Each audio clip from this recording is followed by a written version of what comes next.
Good morning and very welcome to the class. अभी तक हमने बात की थी कि प्राथमिक शिक्षा के सार्वभौमिकरण के लिए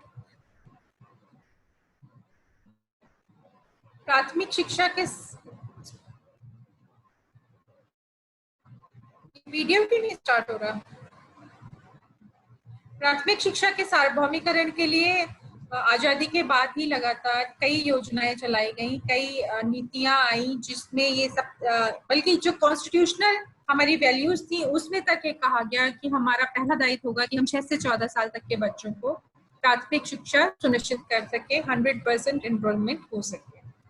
इस दिशा में कई प्रयास किए गए, काफी हद तक सफलता भी मिली, परंतु ये सफलता तब तक अधूरी थी जब तक कि ये गोल अचीव ना हो जाए। इसके लिए हमने ऑपरेशन ब्लैक बोर्ड चलाया। जब पहली नेशनल पॉलिसी ऑफ एजुकेशन 1986 आई, उसके बाद 1987 में हमने ऑपरेशन ब्लैक बोर्ड चलाया, जिसका भी उद्देश्य यही था कि जो प्राथमिक विद्यालय हैं वो ज्यादा से ज्यादा जगहों तक पहुंच सके। 1.5 किलोमीटर के दायरे में एक प्राथमिक विद्यालय हम खोल सके, यानी एक ढांचा स्थापित किया जा सके प्राथमिक शिक्षा का, और 100% एनरोलमेंट को सुरक्षित करने के लिए, सुनिश्चित करने के लिए हर विद्यालय में मिनिमम फैसिलिटीज प्रोवाइड कराई जा सके। 1986 में की पॉलिसी के बेसिस पे 1987 में आया। उसके बाद 92 में प्रोग्राम ऑफ एक्शन के बाद हमने देखा कि उत्तर प्रदेश में बेसिक शिक्षा परियोजना लेके आए हम 93 में। उसमें भी मेन बात यही थी कि जो डिफरेंसेस हैं अचीवमेंट लेवल में प्राइमरी पर, जो डिप्राइव्ड सेक्शन है, जो फीमेल्स हैं या जो SC ST के कैंडिडेट्स हैं या जो आदिवासी बच्चे हैं, उनकी जो अचीवमेंट है, उनका जो एनरोलमेंट है वो काफी हद तक पिछड़ा हुआ है। तो बहुत ज्यादा असमानताएं हैं, उनको दूर करने की बात की गई, इंफ्रास्ट्रक्चर को मजबूत करने की बात की गई, टीचर्स को ट्रेन करने की बात की गई। 2 ओरिएंटेशन प्रोग्राम और ट्रेनिंग प्रोग्राम भी चलाए गए इस दौरान। तो पीपीटी शो नहीं कर रही, पीपीटी शो नहीं कर रही है। पीपीटी अभी शो होगी, ये हम शुरू में चर्चा कर रहे हैं, वहां तक आ रहे हैं हम। हमने ये जो पूरा इंट्रोडक्शन दिया वो इसलिए जिससे आप पिछली वाली सारी चीजों को कनेक्ट कर सकें कि डेवलपमेंट जो है वो ऐसे ही हवा में नहीं होते। कोई भी सिस्टम को समझना हो तो हमें उसके पीछे क्या क्या चीजें हुई हैं उसको एक बार लिंक करते हुए पढ़ेंगे तो ज्यादा बेटर होगा, ज्यादा अच्छी अंडरस्टैंडिंग हमारे अंदर डेवलप होगी। पीपीटी जब हमारा टॉपिक पे आएंगे तब करेंगे। ओके फरहत? Okay ma'am. हाँ, तो 93 में भी जब बेसिक एजुकेशन प्रोजेक्ट आया, उसमें भी मैंने जो आपको लास्ट क्लास में बताया कि उसमें भी हमारा यही था कि हम डिस्पैरिटी को दूर कर सकें और जो टीचर्स हैं उनको ट्रेन कर सकें और जो इंफ्रास्ट्रक्चर है उसको मजबूत कर सकें। उसके लिए हमने लोकल लेवल पे बहुत सारे काम किए। फाइनली हम अपने एक नए प्रोग्राम जो कि सेंट्रली स्पॉन्सर्ड स्कीम थी उसकी तरफ चलते हैं, जिसको हम जानते हैं डिस्ट्रिक्ट प्राइमरी एजुकेशन प्रोग्राम के नाम से। डिस्ट्रिक्ट प्राइमरी एजुकेशन प्रोग्राम एक सेंट्रली स्पॉन्सर्ड स्कीम थी।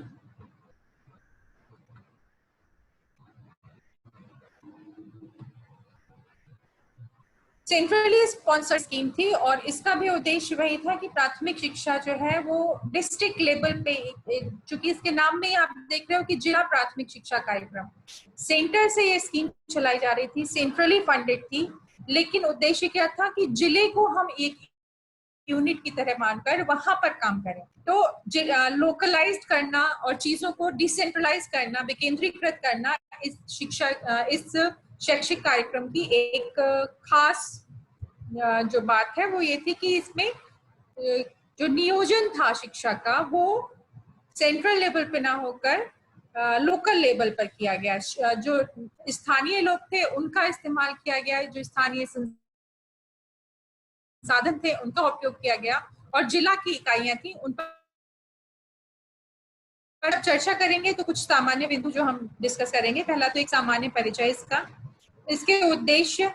ये जो प्रोग्राम था हमारा वो 3 चरणों में, 3 फेजेस में, अगर हम कहें कि फर्स्ट फेज जो हमने शुरू किया उसमें हमें सफलता मिली तो हम उससे उत्साहित हुए, हमने सेकंड फेज शुरू किया, सेकंड फेज में और लोगों को भी इसमें इन्वॉल्व किया, थर्ड फेज हुआ। थर्ड फेज इसके बाद में ये जो स्कीम थी 2009 में, फिर हमने इसका सर्व शिक्षा अभियान में विलय कर दिया, क्योंकि सर्व शिक्षा अभियान का भी उद्देश्य लगभग वही था कि हमें 100% एनरोलमेंट करना है।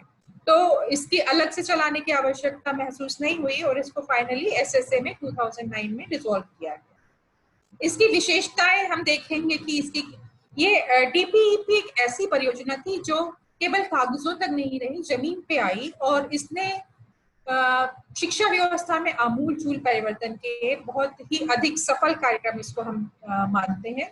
तो वो क्या वजह थी जिसकी वजह से कार्यक्रम सफल हुआ, उन विशेषताओं की चर्चा करेंगे।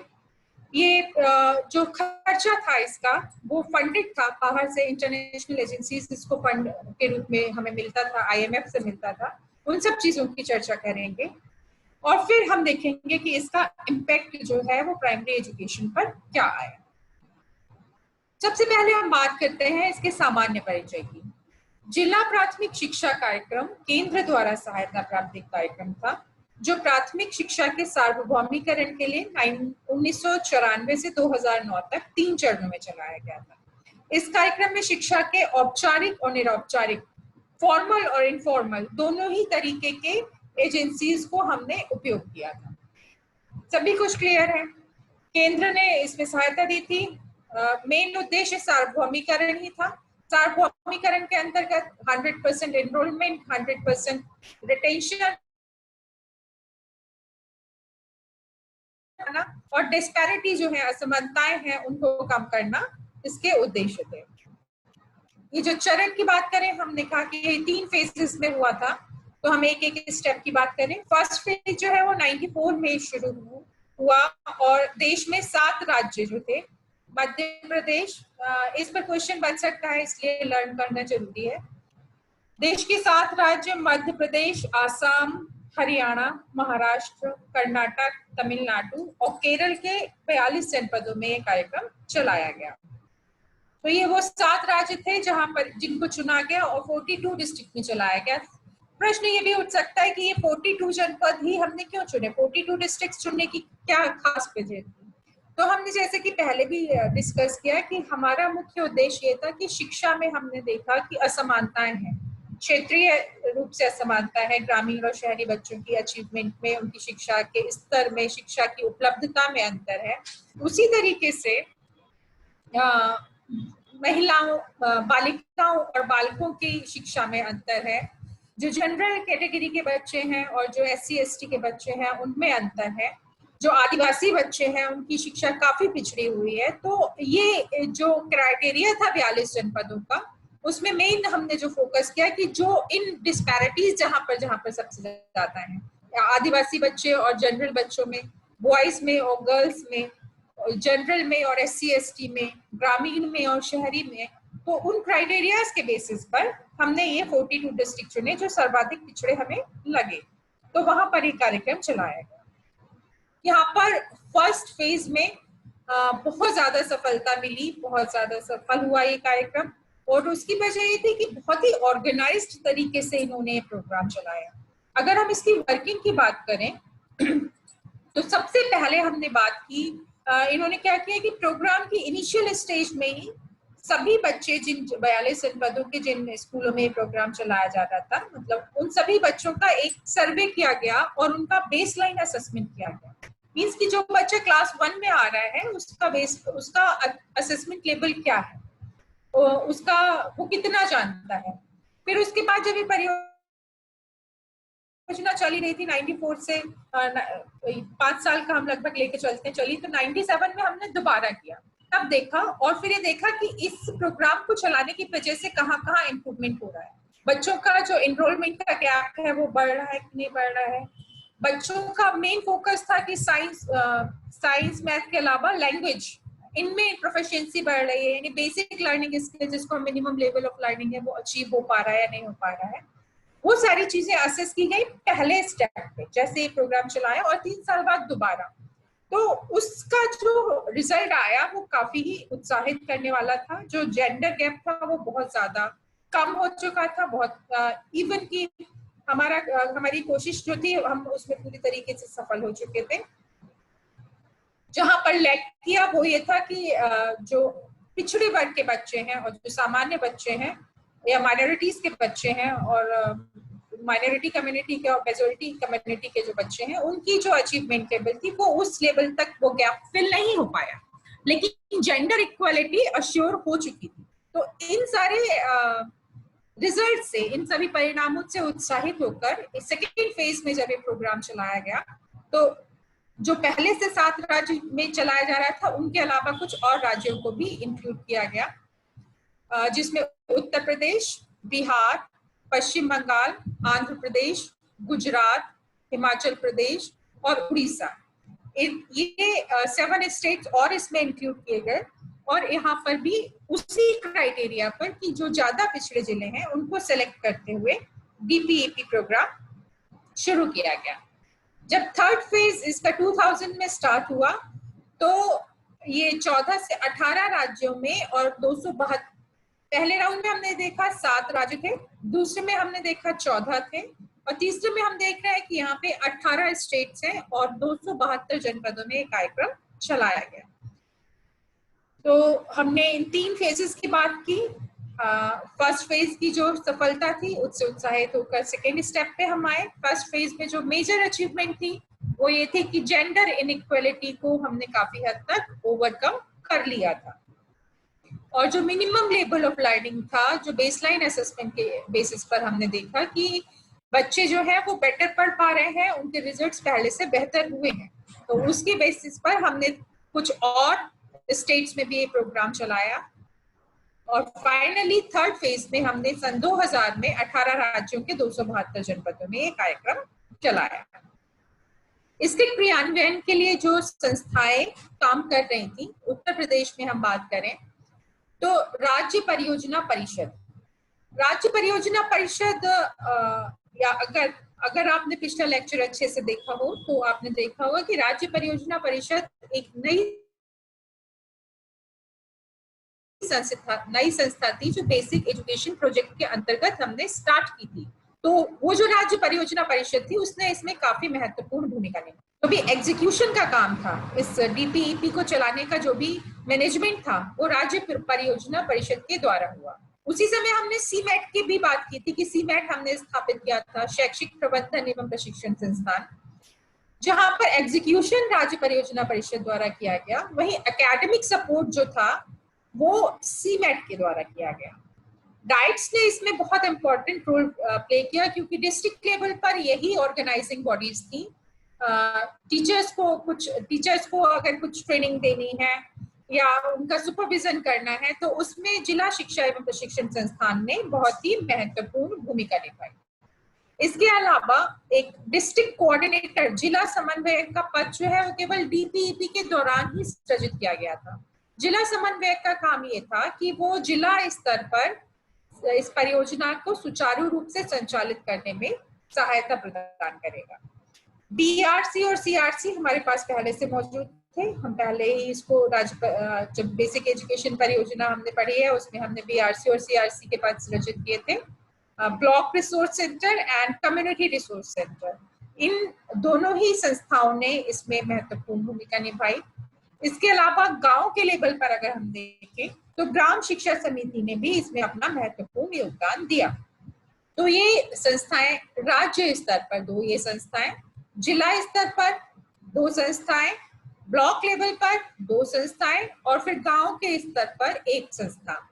इन संस्थाओं का इस डीपीईपी के सफल संचालन में बहुत अधिक महत्वपूर्ण रोल था। अब आप इसको देख सकते हैं कि well knitted, well plan execution हुआ। स्टेट के लेवल पर सुपरविजन के लिए संस्था है, एग्जीक्यूशन के लिए है। डिस्ट्रिक्ट लेवल पर भी सुपरविजन और एग्जीक्यूशन के लिए संस्था है। फिर उसके बाद ब्लॉक लेवल पे भी संस्था है और फिर गांव के लेवल पे भी संस्था है। तो एक बहुत इंपॉर्टेंट इसका एस्पेक्ट ये भी निकल के आया कि हमने एक पूरा सिस्टम डेवलप किया। इस परियोजना को चलाने में, इस प्रोग्राम को चलाने में हमने राज्य से लेकर ग्रास रूट लेवल तक एक पूरा ढांचा तैयार कर लिया, जिससे हम कहें कैपेसिटी बिल्डिंग भी हमारी शिक्षा व्यवस्था में। इस कार्यक्रम की विशेषताओं की अगर बात करें तो सबसे इम्पोर्टेंट इसकी अगर विशेषता है तो उसे हम कहेंगे कि विकेंद्रीकृत नियोजन था जनपद स्तर पर।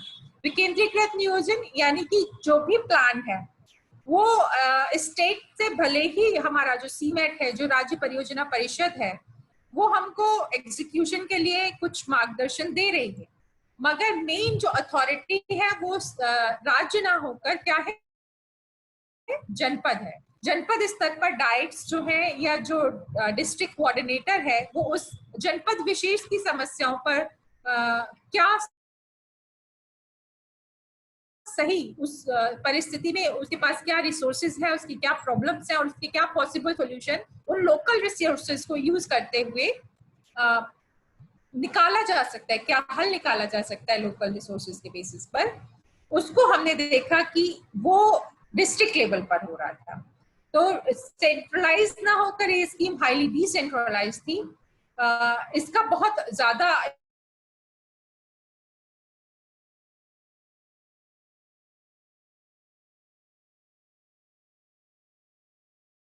ग्राउंड लेवल पर उतना फ्रूटफुल नहीं होती। जो व्यक्ति उस जगह से जुड़ा हुआ होता है वो ना केवल वहां की समस्याओं से बहुत अच्छी तरीके से परिचित होता है, वरन वहां पर जो लोकली रिसोर्सेज है, जो वहां पर व्यक्ति है, उनसे किस तरीके से काम लिया जा सकता है, उस हिसाब से अगर उसको फ्री हैंड दिया जाए तो उसकी सफलता सुनिश्चित हो जाती है। विकेंद्रीकरण से ही रिलेटेड एक पॉइंट ये है कि इसमें क्या हुआ कि डिस्ट्रिक्ट लेवल पर ही हमने क्या 5 साल का एक प्लान बनाया, और फिर इस 5 साल का वो प्लान तो एक जनरल प्रोग्राम था, उसके अलावा जो बजट था उसका भी हमने 1 साल में हमें क्या क्या करना है वो हमने गोल सेट कर दिया। जो स्थानीय संसाधन थे, लोकल रिसोर्सेज थे, उनका उपयोग किया गया। अगर किसी विद्यार्थी किसी संसाधन, अगर स्थानीय संसाधन से तात्पर्य है कि अगर किसी विद्यालय में कोई संसाधनों की कमी है तो वहां पर लोकल लेवल पर क्या चीज उसका रिप्लेसमेंट हो सकती है, किस तरीके से व्यवस्था की जा सकती है, उन सब चीजों का उपयोग किया गया। कुछ 5 पॉइंट्स खास तौर पे इसमें फोकस में रहे। प्रशिक्षण, जो टीचर्स की ट्रेनिंग, अनम्यूट, फरहद म्यूट कर लीजिए, फरहद, रिचा म्यूट है।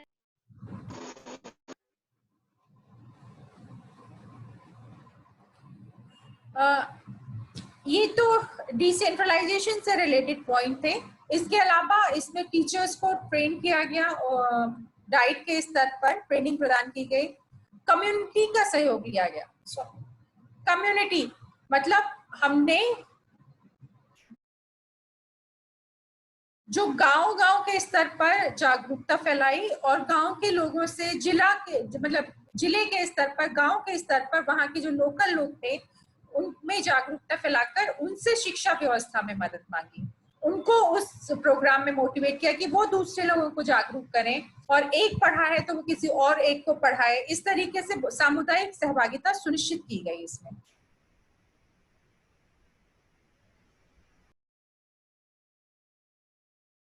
फल दिया गया, मतलब अगर कोई बच्चा स्कूल आने में समर्थ नहीं है तो उसके लिए पार्ट टाइम शिक्षा व्यवस्था की भी व्यवस्था की गई। लक्ष्य की बात करें तो पहला तो था 100% एनरोलमेंट, कि जितने भी बच्चे हैं उन सबको हमें विद्यालय तक लेकर आना है। पहला लक्ष्य था कि सभी बच्चों को प्राथमिक शिक्षा में हमें इनरोल करना है। अगर बच्चे इनरोल्ड हो गए हैं, ये देखा जा रहा था कि इनरोलमेंट के बाद कई बच्चे जो है नाम लिखा लेते हैं, इनरोल्ड हो जाते हैं, लेकिन ड्रॉप कर देते हैं, बहुत जल्दी ड्रॉप कर देते हैं। तो उस ड्रॉप आउट की जो रेट है उसको कम करना है, उस रेट को हमें 10% तक लेके जाना है। मान लीजिए अगर किसी विद्यालय में हमने 50 बच्चों का एडमिशन लिया और 50 में से 25-30 बच्चे बस ऐसे ही छोड़ के चले गए, तो ड्रॉप आउट रेट बहुत ज्यादा है, 60% तक है। उस ड्रॉप आउट रेट को हमें कहाँ तक ले जाना है, 10% तक। कि अगर हमने 50 बच्चों का एडमिशन कराया है तो हमारी कोशिश ये होनी चाहिए कि अगर कोई छोड़ के जा भी रहा है तो लास्ट तक 45 बच्चे जो हैं वो स्कूल में रहें। इसके लिए क्या करना पड़ेगा? अगर ड्रॉप आउट की दर को कम करना है तो उसके लिए शिक्षा के स्तर में सुधार करना पड़ेगा, टीचिंग की क्वालिटी को इम्प्रूव करना पड़ेगा। तो इसका तीसरा लक्ष्य था कि शिक्षा के स्तर में सुधार किया जाए। नेक्स्ट था कि जो भी सामाजिक वर्ग हैं उनमें असमानता कम करना है। अब इसको भी उन्होंने पूरा कोई चीज हवा में नहीं, कम करना है, कितना कम करना है, पूरी बात हुई कि जो हर लेवल पे देखा गया कि किस जिले में कितनी असमानता है। अगर 10 लड़के आ रहे हैं और 5 लड़कियां आ रही हैं तो असमानता हो गई आपकी 50%, है ना? या अगर हम वैसे थोड़ा मोटा मोटा देखें कि अगर 100 लड़कों का एडमिशन हो रहा है और 25 लड़कियों का या 50 लड़कियों का एडमिशन हो रहा है, बहुत बड़ी डिस्पैरिटी है। हमारा उद्देश्य यह है कि अगर 100 लड़कों का एडमिशन हो रहा है तो 95 लड़कियों का भी एडमिशन होना चाहिए, वो डिस्पैरिटी अलग कम होनी है। बाकी वर्गों में भी हमारा यही उद्देश्य था। इसके अलावा जो उनके अचीवमेंट का लेवल है उसमें भी जो है डिस्पैरिटी वो कम करनी है। तो इनरोलमेंट में, रिटेंशन में, अचीवमेंट में, तीनों में ही हमें डिस्पैरिटी कम करनी है। कहाँ तक लेके आनी है कि अगर डिस्पैरिटी है भी, असमानता है भी, तो केवल वो 5% तक सीमित रहे। और फर्स्ट फेज में जो हमारे रिजल्ट आए थे, जिसमें केवल 7 राज्यों में ये प्रोग्राम चला था, उसमें हमने देखा कि जो बालक और बालिकाओं के बीच में अंतर है वो 5% से भी कम रह गया था, यानी कि जेंडर इक्वलिटी अश्योर हो चुकी थी शिक्षा में। प्रॉब्लम कहाँ रह गई? प्रॉब्लम थी जो पिछड़े वर्गों के बच्चे थे या जो आदिवासी बच्चे थे और सामान्य वर्ग के बच्चे थे, उनके बीच की असमानता का जो रेशो था वो हम 5% तक नहीं ला पाए थे। अगला हमारा उद्देश्य था कि हमारा फोकस था कि मैथ और लैंग्वेज में जो औसत उपलब्धि दर है, जो एक बच्चा औसतन अचीव करता है, उसको हमें ऊपर लेके जाना है। कितना ऊपर लेके जाना है? हर चीज क्वांटिटी के लेवल पे बात की गई कि बेस लाइन, मतलब जो बच्चा ऑन एन एवरेज अगर 50 नंबर लेके आ रहा है तो हमें उसको 25% ऊपर लेके जाना है। 100 में से अगर 50 ला रहा है तो हम चाह रहे हैं कि वो 100 में से 75 लेके आए। तो भाषा और गणित में हमने बहुत ज्यादा फोकस किया और बेसलाइन उपलब्धि से 25% ऊपर ले जाने का लक्ष्य बनाया। इसके अलावा जो दूसरे सब्जेक्ट थे या कुछ स्किल्स जो हमें वहां सिखाई जा रही थी, उनमें भी उपलब्धि स्तर मिनिमम 40% तक अचीव हो, इस बात का लक्ष्य रखा गया था।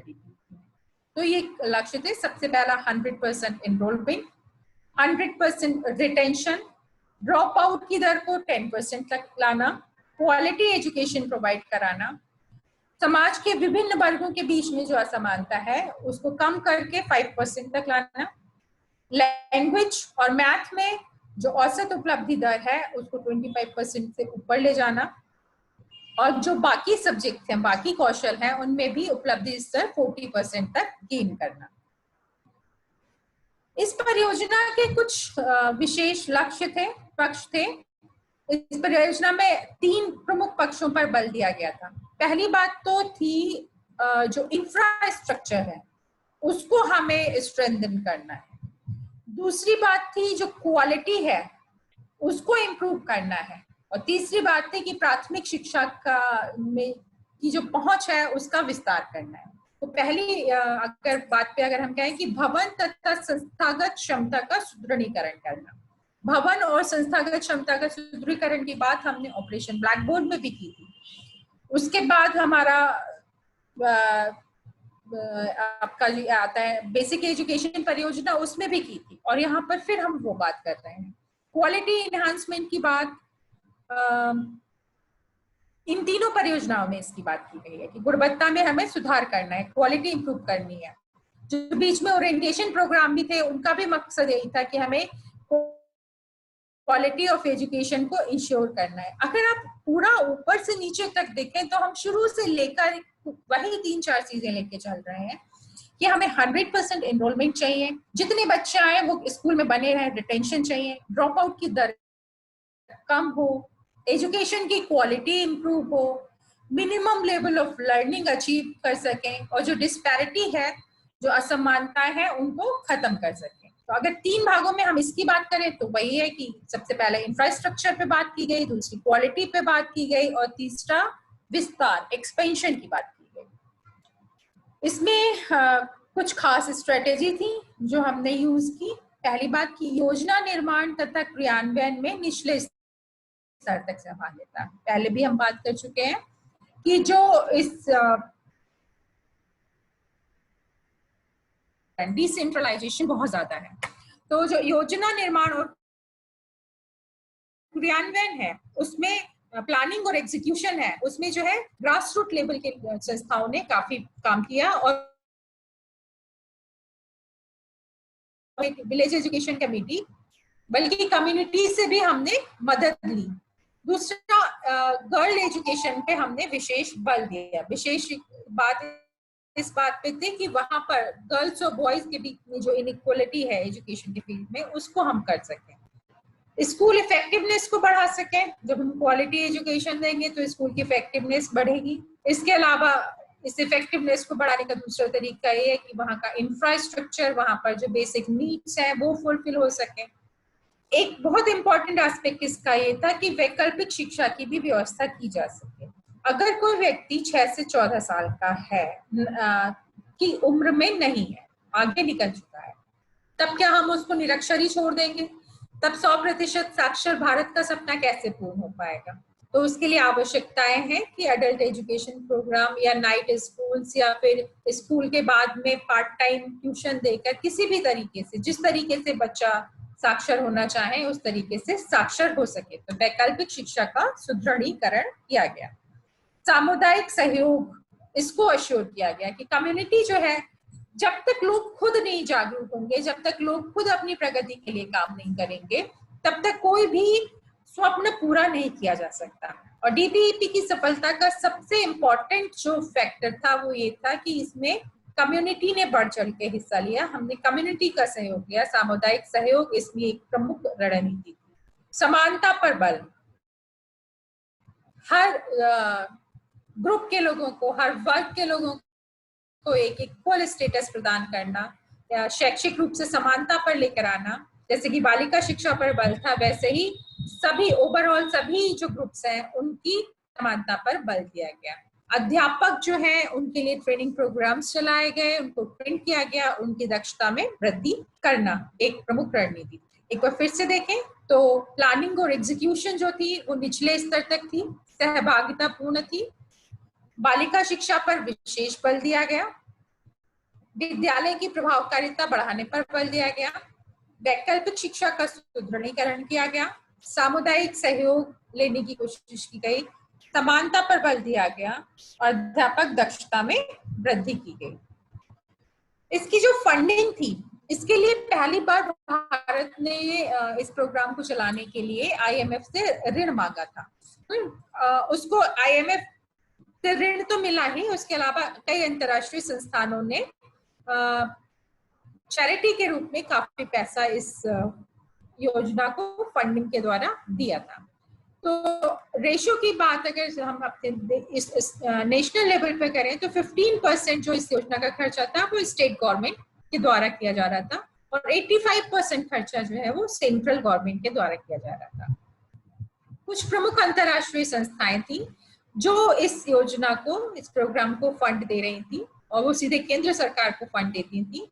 इन संस्थानों में यूनिसेफ था, DFID department for international development, United kingdom का एक डिपार्टमेंट था जो इंटरनेशनल डेवलपमेंट के लिए काम करता है, वो इसको फंड दे रहा था। SIDA, Swedish international develop authority, ये 3 संस्थाएं मुख्य रूप से थी जिनके द्वारा वित्तीय सहायता प्रदान की गई। तो 15% राज्य सरकार द्वारा, 85% केंद्र सरकार द्वारा और 85% जो दिया जा रहा था उसमें इन संस्थानों का बहुत अधिक योगदान था। इसका प्रभाव देखें, जैसे हमने शुरू में भी कहा कि बहुत ही इफेक्टिव था और इसकी सफलता जो है उसने काफी लॉन्ग टर्म इफेक्ट डाले हैं, लॉन्ग टर्म इफेक्ट हमारी शिक्षा व्यवस्था पे आए हैं। पहली बात तो कि जो लैंगिक असमानता थी पंजीकरण में, एनरोलमेंट में, उसमें कमी आई। उसके अलावा बालक तथा बालिकाओं के उपलब्धि स्तर में जो अंतर था उसमें कमी आई। क्षेत्रीय असमानताएं, उसमें भी कमी आई, क्योंकि पहले जहां पर केवल शहरी क्षेत्रों के बच्चे जो थे उनको ही शिक्षा की व्यवस्था सुगम हो पा रही थी, लेकिन यहाँ पर जिला स्तर पर जब ये प्रोग्राम चलाया गया, ब्लॉक स्तर पर चलाया गया, डिस्ट्रिक्ट कोऑर्डिनेटर, बीआरसी, सीआरसी और विलेज एजुकेशन कमेटी, ये सारे ही जब मोबिलाइज हुए तो जो गांव में भी बच्चा था उसके लिए भी शैक्षिक व्यवस्थाएं की जा सकें और फाइनली उपलब्धि स्तर में इससे सुधार हुआ। तो ये इसके प्रभाव थे, जेंडर इक्वेलिटी इनरोलमेंट में और अचीवमेंट में, दोनों में आई। इसके अलावा रीजनल इक्वेलिटी आई और जो ओवरऑल अचीवमेंट था बच्चों का वो सुधर सका। तो आप इतना ही इम्पोर्टेंट, मतलब यही मेन चीजें जो थी वो इसमें थी डीपीईपी में। आप बाकी लोगों को म्यूट, जो लोग म्यूट है उनको अनम्यूट कर दीजिए, हम लोग डिस्कस कर लेंगे इस टॉपिक को। हेलो।